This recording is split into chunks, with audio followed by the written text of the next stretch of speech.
How are you, कैसे हैं आप सब लोग। चलिए, most welcome in the best topic of chapter 17 currency and financial institution में आप सबका स्वागत है। फिर से एक बार मैं इस चैप्टर के अंदर कई वीडियोस पहले बना चुका हूं, बट बैंक एक टॉपिक थोड़ा बड़ा हो गया था। प्रीवियस वीडियो के अंदर हमने डिस्कस किया था सेंट्रल बैंक को। आज हम डिस्कस करने जा रहे हैं कमर्शियल बैंक्स को और कमर्शियल बैंक के फंक्शंस को। कमर्शियल बैंक की डेफिनेशंस डिटेल मैं आपको लास्ट वीडियो में दे चुका हूं। अगर आपने वो नहीं देखा है तो तुरंत इंस्टेंट वीडियो को पॉज करिए और पिछले वीडियो में जाके एक बार उसको पहले देखें, फिर आप इस वीडियो पे आए, ठीक है। तब आपको पूरा कंसेप्ट आपका क्लियर हो जाएगा, ठीक है। चलिए, वीडियो लेक्चर नंबर कौन सा है मुझे याद नहीं आ रहा, लेकिन बैंक के अंदर लेक्चर नंबर 2 में लेके आया हूं। बैंक का फर्स्ट पार्ट दे चुका, सेकंड पार्ट के अंदर मैं आपके सामने डिस्कस करने जा रहा हूं बच्चों functions and roles of commercial bank. Commercial bank के फंक्शंस को और रोल्स को मैं आपके लिए यहाँ पे डिस्कस करने जा रहा हूँ। हम कमर्शियल बैंक की बात करते हैं, बहुत बड़ा एरिया कवर करता है। कमर्शियल बैंक के फंक्शंस बहुत बड़ा एरिया कवर करते हैं और इन सभी फंक्शंस को, इन सभी कैटेगरीज को मैं यहाँ पर 3 डिफरेंट कैटेगरीज में डिवाइड कर सकता हूँ। सबसे पहले बात करूंगा इसकी मैं प्राइमरी फंक्शंस की, सेकेंडरी फंक्शंस की और थर्ड बात करेंगे इसकी हम अदर फंक्शंस की। सबसे पहले प्राइमरी बेस पे कमर्शियल बैंक क्या क्या करता है, वो कौन कौन से फंक्शंस हैं जो कमर्शियल बैंक करता है प्राइमरी बेसिस पर।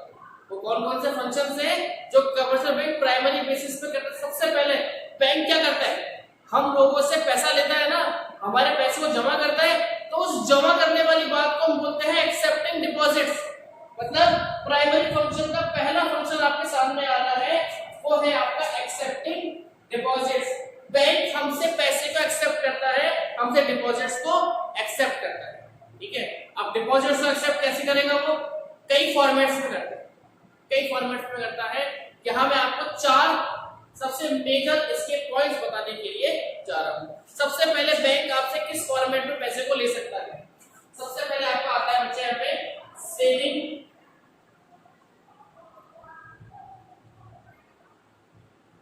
Bank account. नेक्स्ट आपका आएगा यहाँ पे करंट बैंक अकाउंट। थर्ड आपका आएगा यहाँ पे फिक्स्ड डिपॉजिट अकाउंट और फोर्थ आएगा आपका यहाँ पे रिकरिंग डिपॉजिट अकाउंट। बैंक आपसे इन 4 फॉर्मेट्स के अंदर पैसे को एक्सेप्ट करता है। सबसे पहला saving bank account. Saving bank account वो अकाउंट होता है जो एक नॉर्मल पर्सन ओपन कर सकता है, जैसे कि आप और हम जैसे लोग, यानी कि एक इंडिविजुअल, एक हाउस होल्ड जिस अकाउंट को ओपन करता है, एक इंडिविजुअल, एक हाउस होल्ड जिस अकाउंट को ओपन करता है, उसको बोलते हैं saving bank account. Saving bank account is that type of account which is opened by an individual or household. Is opened by an individual or household. हम अपनी छोटी छोटी सेविंग्स को बैंक्स पे जमा करा सकते हैं, बैंक में पैसे को हम डिपॉजिट कर सकते हैं छोटे छोटे फॉर्मेट्स के अंदर। बैंक इसके ऊपर हमें बहुत ज्यादा इंटरेस्ट नहीं देता, लेकिन हमारे पैसे के ऊपर कुछ इंक्रीमेंट मिल रहा है, यही बहुत बड़ी बात है। हमारे पैसे के ऊपर कुछ इंक्रीमेंट मिल रहा है, यही बहुत बड़ी बात है। बैंक हमें सेविंग अकाउंट्स पर 4 to 6% तक का इंटरेस्ट अवेलेबल कराता है, यानी कि 4% से लेकर 6% तक का इंटरेस्ट हमें सेविंग अकाउंट पे यहाँ पे मिलता है। चलिए बात करते हैं नेक्स्ट करंट अकाउंट की। Current account is that account which is opened by any businessman, firm and company, ठीक है। वो अकाउंट जो किसी भी फर्म, कंपनी या बिजनेसमैन के थ्रू ओपन किया जाए वो कहलाता है करंट बैंक अकाउंट, ठीक है। करंट बैंक अकाउंट के अंदर जितने भी पैसे डिपॉजिट किए जाते हैं, जितना भी अमाउंट डिपॉजिट किया जाता है, वो सिर्फ और सिर्फ बिजनेसमैन के थ्रू किया जाता है, वो सिर्फ और सिर्फ बिजनेसमैन के थ्रू किया जाता है। बिजनेसमैन उस अमाउंट को वहां पर डिपॉजिट करता है। याद रखिएगा, बैंक करंट अकाउंट पर 0% इंटरेस्ट देती है, यहाँ पर इंटरेस्ट रेट होती है करंट अकाउंट पर वो 0% होती है। कितनी होती है? 0%। लेकिन बैंक करंट अकाउंट होल्डर्स को बहुत सारे बेनिफिट देता है। बैंक जो है वो करंट अकाउंट होल्डर्स को बहुत सारे बेनिफिट्स देता है। उन सभी बेनिफिट्स की बात बाद में करेंगे, फिलहाल अभी वो रोल नहीं है कि वो क्या क्या बेनिफिट्स वहां पे अवेलेबल करा रहा है। ठीक है, चलिए नेक्स्ट बात करते हैं हम लोग फिक्स्ड डिपॉजिट अकाउंट की। फिक्स्ड डिपॉजिट अकाउंट का मतलब होता है the account which is open by firm, individual और हाउसहोल्ड। इसे कोई भी ओपन कर सकता है, इसे कोई भी ओपन कर सकता है, लेकिन इसमें एक शर्त होती है कि अमाउंट जो डिपॉजिट किया जाएगा वो एक फिक्स ड्यूरेशन के लिए किया जाएगा। वो एक फिक्स ड्यूरेशन के लिए किया जाएगा। वो कितना भी हो सकता है, वो 1 महीने का भी हो सकता है, वो 1 साल का भी हो सकता है। ठीक है, लेकिन उस ड्यूरेशन के दरमियान, उस ड्यूरेशन के अंदर आप अपने प्रिंसिपल अमाउंट को नहीं निकाल सकते। आप अपने प्रिंसिपल अमाउंट को नहीं निकाल सकते। अब नहीं निकाल सकते का मतलब ये नहीं है कि आप पैसे को निकाल ही नहीं सकते। आप जब इच्छा हो तब पैसा निकाल सकते हो।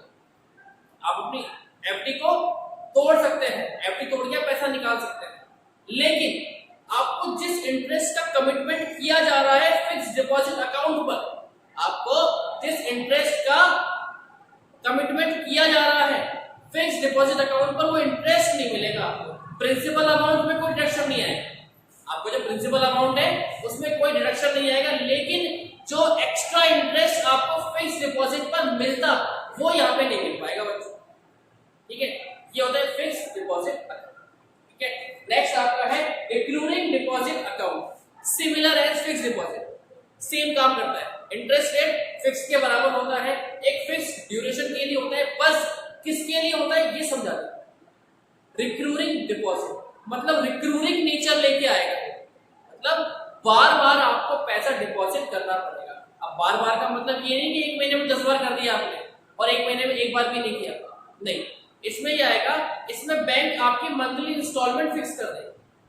इसमें बैंक आपके मंथली इंस्टॉलमेंट फिक्स कर देगा, या आप अपनी इच्छा से अपनी इंस्टॉलमेंट को फिक्स कर सकते हैं कि भैया मैं बहुत सारा पैसे वाला नहीं हूं, मैं बहुत सारा पैसा नहीं है मेरे पास में, मैं फिक्स डिपॉजिट नहीं करा सकता, लेकिन मैं हर महीने इतना पैसा कम से कम डिपॉजिट कर सकता हूं। तो आपने फिक्स कर दिया 10,000 रुपीज। अब 10,000 रुपीज हर मंथ आपके अकाउंट से, कौन से अकाउंट से? आपके सेविंग अकाउंट से डेबिटेड होके आपका जो आरडी अकाउंट है उसमें क्रेडिट हो जाएगा। कहने का मतलब आपके 10,000 रुपए वहां पे जमा आपके हर महीने होते रहेंगे। एक इनिशियल डेट पर आपका अमाउंट जमा होगा और उसी इनिशियल डेट पर नेक्स्ट मंथ आपका अमाउंट अगेन आपके सेविंग अकाउंट से डेबिट होगा, आपके आरडी अकाउंट में क्रेडिट हो जाएगा। ठीक है, आप बोलो सर फायदा क्या? फायदा कैसे नहीं है? सपोज करो किसी आदमी को 1,20,000 रुपए की एफडी करानी है, किसी आदमी को 1,20,000 रुपए की एफडी करानी है, उसके पास पैसा है, उसने करा दिया। आपको क्या लगा, अरे यार 1,20,000 में कहां से लाऊं, मैं सैलरीड पर्सन हूं, मेरी सैलरी आती है, मैं इतना पैसा एकदम से कहां से लेके आऊं, मैं इतना पैसा कहां से लाऊं कि मैं एफडी करा सकूं? इसका मतलब क्या मैं उस रिटर्न का हकदार नहीं हूं जो एफडी वाले को मिल रहा है? इसका मतलब क्या मैं उस रिटर्न का हकदार नहीं हूं जो एफडी वाले को मिल रहा है? बिल्कुल सर, क्यों नहीं हूं। क्या बैंक मुझे ऐसी कुछ सुविधा दे सकता जो एफडी वाले के इक्वल हो? बिल्कुल है सर। तो उसी सुविधा का नाम है रिकरिंग डिपॉजिट। लेकिन शर्त इसमें भी है कि फिक्स इंस्टॉलमेंट में काम करेगा और फिक्स पीरियड के लिए काम करेगा। उस फिक्स पीरियड से पहले आप अपने प्रिंसिपल अमाउंट को अगर निकालते हैं, उस ड्यूरेशन से पहले जो आपका कमिटेड है, आप उससे पहले अगर आप अपने प्रिंसिपल अमाउंट को निकालते हैं, तो बच्चों जिस रेट का कमिटमेंट किया जा रहा है वो रेट आपकी नहीं दी जाएगी, उसको तोड़ के दिया जाएगा। ठीक है, फिर नॉर्मली आपको सेविंग अकाउंट की तरह आपसे डील वहां पे करेंगे। ठीक है, क्लियर है बात आपकी?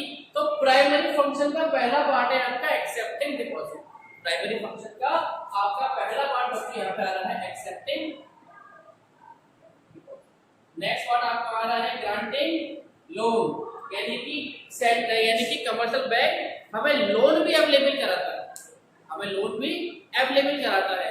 अब लोन किन फॉर्मेट्स में अवेलेबल कराते हैं, चलिए बात कर लेते हैं।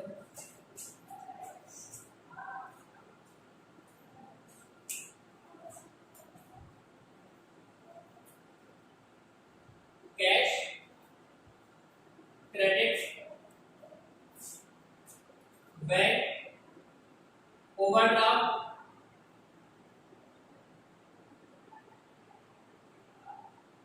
डिस्काउंटिंग ऑफ बिल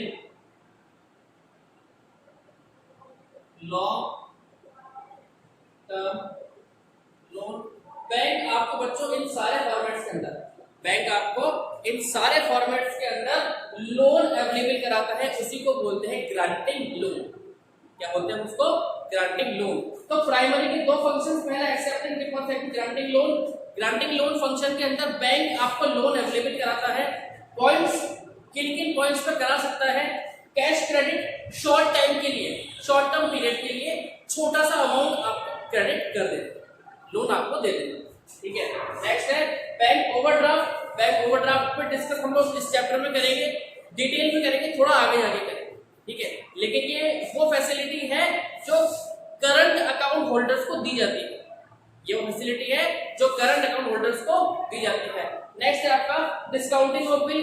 इसको भी आगे डिस्कस किया जाएगा इस चैप्टर के अंदर। आगे ये टॉपिक लेके आ रहा है, हम पढ़ेंगे इस चीज को। ये फैसिलिटी भी करंट अकाउंट होल्डर्स को दी जाती है। और नेक्स्ट आपका है लॉन्ग टर्म लोन। बैंक आपको लॉन्ग टर्म लोन भी वहां पे अवेलेबल कराता है। तो बच्चों ये दोनों पॉइंट्स होते हैं, वो थे आपके primary functions of commercial bank. चलिए डिस्कस करते हैं हम लोग इसके सेकेंडरी फंक्शंस पे। सेकेंडरी फंक्शंस में आपका पहला फंक्शन है एक्सेप्ट चेक। बहुत सिंपल फंक्शन। बैंक आपसे चेक को एक्सेप्ट करे, यानी कि अगर आपको किसी ने चेक से पेमेंट किया है तो आपको चेक लाके अपने अकाउंट में डिपॉजिट कराएंगे। तो वो चेक आप लेके कहाँ जाएंगे? बैंक के पास जाएंगे।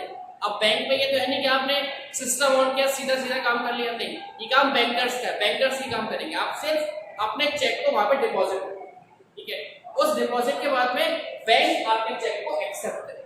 उसके बाद डेबिट और क्रेडिट के फंक्शन स्टार्ट होते हैं। First account debit, second account credit.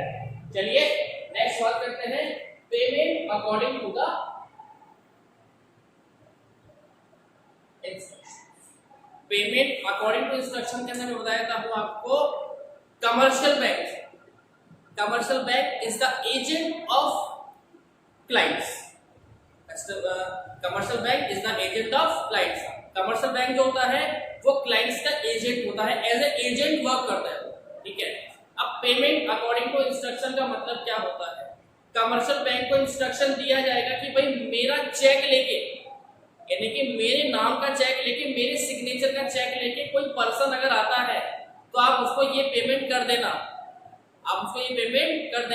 क्या बोलते हैं बैंक को कि अगर मैं अपना चेक किसी आदमी के साथ भेजूं, तो आप क्या करेंगे? आप मेरे बैंक अकाउंट में से इतना पेमेंट सामने वाली पार्टी का कर देना। ये मेरा इंस्ट्रक्शन है। अब इस इंस्ट्रक्शन को मैं लिख के नहीं भेजूंगा, ये अंडरस्टूड है।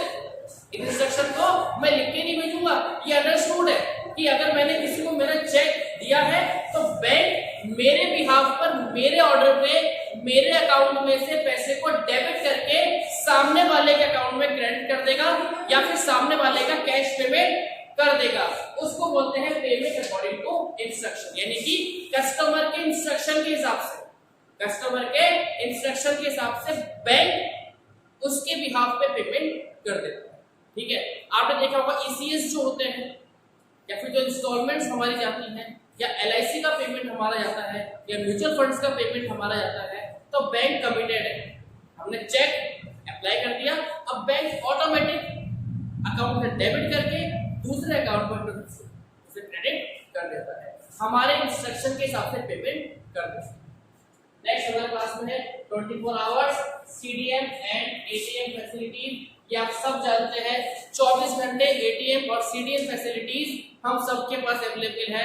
हम 24 घंटे में कभी भी पैसे को विड्रॉल कर सकते हैं या डिपॉजिट कर सकते हैं। एटीएम की फुल फॉर्म आप सब जानते हैं, ऑटोमेटिक टेलर मशीन। सीडीएम के मतलब कैश डिपॉजिट मशीन। आजकल फैसिलिटीज दे दी आपको बैंक ने कि बैंक आने की भी जरूरत नहीं है, आप कहीं से भी आपके पैसे को जमा करा सकते हैं। कैश डिपॉजिट मशीन्स लगी होती हैं, इसके कियोस्क लगे होते हैं। कियोस्क पे जाइए या एटीएम पे जाइए, आप अमाउंट एंटर करिए, अपना पिन डालिए, अपना डेबिट कार्ड डालिए और अमाउंट को डिपॉजिट कर दो। चलिए नेक्स्ट बात करते हैं उसकी लॉकर फैसिलिटी। अदर फंक्शंस के अंदर पहला फंक्शन है इसका लॉकर फैसिलिटी। कमर्शियल बैंक हमें लॉकर फैसिलिटी अवेलेबल करता है, कहने का मतलब कुछ इंपॉर्टेंट डॉक्यूमेंट्स को, कुछ ज्वेलरी है या कोई भी प्रीशियस चीजें या बहुत मूल्यवान चीजें जो हमारे पास में है, हमें डर है कि यार घर में खो जाएगी, चोरी हो जाएगी, चोर चुरा सकता है, तो इन सभी के लिए बैंक हमें क्या देता है, लॉकर, कि आप आइए और लॉकर में उन सब चीजों को सेफ फॉर्मेट पे रख दो। नेक्स्ट है ट्रैवलर्स चेक। ये एक बहुत पुरानी फैसिलिटी है। ट्रैवलर्स चेक एक बहुत पुरानी फैसिलिटी है। इस फैसिलिटी के अंदर क्या होता था, इस फैसिलिटी के अंदर बैंक आपको एक चेक अवेलेबल कराता था। वो कब, जब बैंक डोमेस्टिक लेवल पे काम करते हैं, अब बैंक नेशनल लेवल पे काम करते हैं। आज हम घूमने के लिए अमेरिका जाते हैं तो ट्रैवलर्स चेक की नीड नहीं पड़ती हमको उस टाइम पर। क्यों? अमेरिका में क्या चलता है, डॉलर, यहाँ पे क्या है, रुपीज। अब वहां पे पैसे खत्म हो जाए तो क्या करेंगे, वहां पर पैसे खत्म हो जाए तो क्या करेंगे, उस चेक का क्या करेंगे, पैसे है नहीं हमारे पास में, हमारे पास रुपीज है तो रुपीज को हमसे लेगा नहीं, और हमारे पास डॉलर है नहीं जो उसको दे सके, तो हम ट्रैवलर्स चेक लेते हैं। ट्रैवलर्स चेक का मतलब क्या होता है, बैंक टू बैंक डील होती है। बैंक उस कंट्री के बैंक से कमिट करता है कि आप इन्हें पेमेंट कर दीजिए, आपका जो पेमेंट होगा वो हम आपको कर देंगे।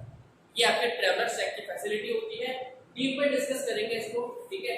नेक्स्ट है fund transfer. Bank fund transfer की फैसिलिटी भी आपको देता है। आप अपने अकाउंट से दूसरे अकाउंट में फंड ट्रांसफर कर सकते हैं बैंक की फैसिलिटी से। वैसे तो बैंक खुद कर देता है, आप चाहे तो आप खुद भी फंड ट्रांसफर कर सकते हैं, और आप चाहे तो बैंक भी आपके थ्रू फंड को ट्रांसफर कर सकता है, या आप बैंक के थ्रू फंड को ट्रांसफर कर सकते हैं, ठीक है। चलिए बच्चों, ये टॉपिक हमारा यहीं पे खत्म होता है। इस टॉपिक के अंदर हम लोग पढ़ रहे थे functions of commercial bank, roles of commercial bank. Next video में नेक्स्ट टॉपिक को डिस्कस किया जाएगा। Till then bye bye, thank you very much.